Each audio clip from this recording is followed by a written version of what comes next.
Hello दोस्तों, बहुत स्वागत है आप सबका मेरे चैनल आरएच के जुडिशियल पे। तो दोस्तों, आज मैं बात करूंगी आपसे एक केस के बारे में जो सथनकुलम केस के नाम से जाना जाता है। तमिलनाडु की एक अदालत है, बल्कि सेशन कोर्ट है मदुरई की। तो उसने 9 पुलिस कर्मियों को मौत की सजा सुनाई है, जो आजकल काफी जो है चर्चा का विषय बना हुआ है। फांसी की सजा सुनाई है। और क्यों सुनाई है, वो मामला कुछ इस तरह से था कि 2020 में जब कोविड आया था, तो ऐसे समय में एक व्यापारी थे जिनका नाम था जयराम, और उनका बेटा था, उसका नाम था बेनिक्स। तो पुलिस वालों ने ये कहा कि लॉकडाउन का उल्लंघन किया है, इनके पिता ने दुकान क्यों खोली, देर तक दुकान क्यों खोली, दुकान को बंद हो जाना चाहिए था, और इन्होंने पुलिस पे हमला भी किया है। ऐसा ही कुछ केस बना के आरोपियों को थाने में बुलाया। जब बेटे को पता चला कि उसके बाप को, पिता को पुलिस वाले थाने ले गए हैं, तो वो पूछने के लिए गया, तो देखा कि पुलिस वाले पिता की पिटाई कर रहे थे बहुत बुरी तरह से। तो फिर उसने कहा कि आप ऐसा ना करें, और ये तो गलत है, इतनी छोटी सी बात पे आप इस तरह से किसी को नहीं मार सकते। तो फिर उन पुलिस वालों ने क्या किया, बेटे को भी ले गए लॉकअप में, और दोनों बाप बेटों की, मतलब कि पिता पुत्र की बहुत ही बेरहमी से पिटाई करी। और इतनी पिटाई करी कि उनको मतलब रक्तस्राव होने लगा, ब्लीडिंग होने लगी, और पूरा फर्श खून से लाल हो गया। तो उन्हीं से फिर कहा गया कि आप अपने कपड़ों से इसको, जो ब्लड बह रहा उसको साफ करिए। उसके बाद वो लेके गए उसको, सुबह किसी तरह से घर से कपड़े मंगाए गए और डार्क कलर के कपड़े लाने को बोला। हालांकि परिवार वाले रात भर मिन्नतें करते रहे कि ये बेकसूर है, इन लोगों को छोड़ दीजिए, लेकिन पुलिस वालों ने नहीं छोड़ा, और दूसरे दिन जुडिशियल रिमांड पे उनको ले लिया। वो ऐसा था कि उस समय कोविड में सभी लोग अपनी जान बचा रहे थे और एक दूसरे से दूरी बनाकर रख रहे थे। ऐसी कुछ गाइडलाइंस भी सरकार की तरफ से जारी हुई थी।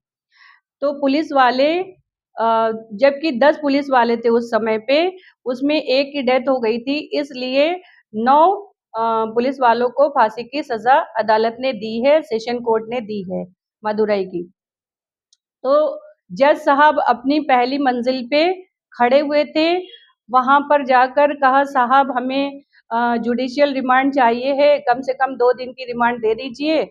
वो बाप बेटे खड़े भी नहीं हो पा रहे थे सही से, केवल उनकी गर्दन किसी तरह से दिख रही थी और उनका चेहरा दिख रहा था। इस तरह से पुलिस वालों ने खड़े होकर उनको कवर कर रखा था।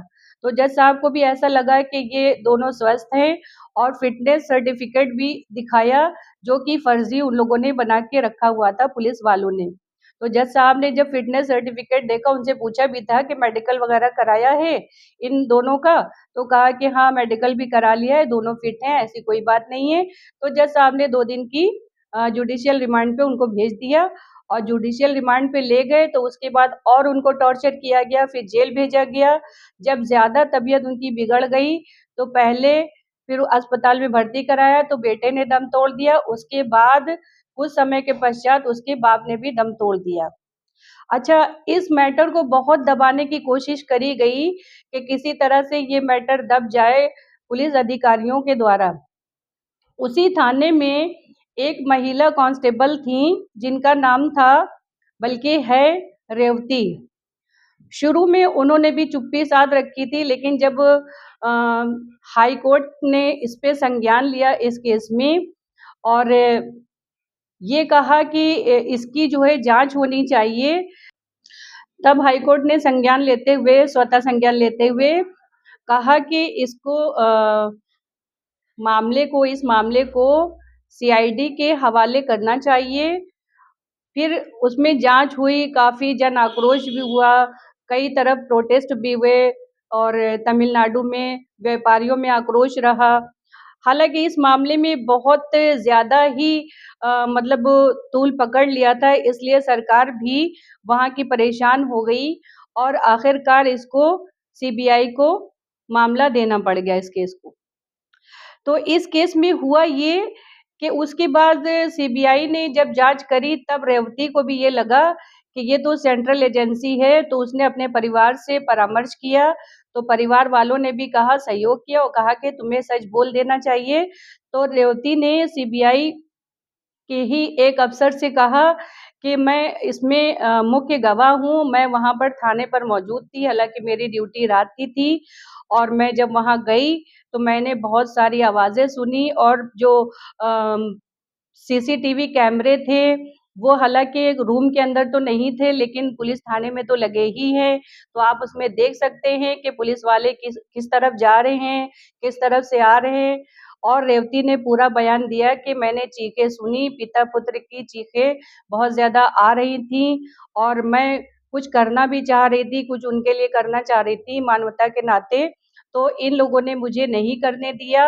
आखिरकार ये है कि उन्हीं की गवाही पे फिर सेशन कोर्ट के जो जज थे, उन्होंने एक पुलिस वाले की तरफ देख के ये कहा कि आप लोगों को ये लगता है कि उम्र कैद की सज़ा देंगे, तो आप लोग जो है कुछ सालों तक रह के और शायद इसमें बरी हो जाएँगे और आपके पास आने का मौका भी मिलेगा बाहर। कभी पैरोल ले लोगे, कभी कभी किस तरह से आप आ भी सकते हो। लेकिन आपका जुर्म इतना संगीन है, ये मामला जो है रेयरेस्ट इन रेयर केस वाला है, दुर्लभ से दुर्लभतम केस वाला मामला है, इसलिए 9 के 9 पुलिस वालों को सज़ाए मौत दी जाती, फांसी पे लटकाने का ऑर्डर दिया जाता है और यही नहीं, आप लोगों का जुर्म इतना संगीन है, इतना गंभीर है कि सबको फांसी पे लटकाया जाए और जब तक इनके प्राण ना निकल जाए, इनको फिर से फांसी पे लटकाया जाए।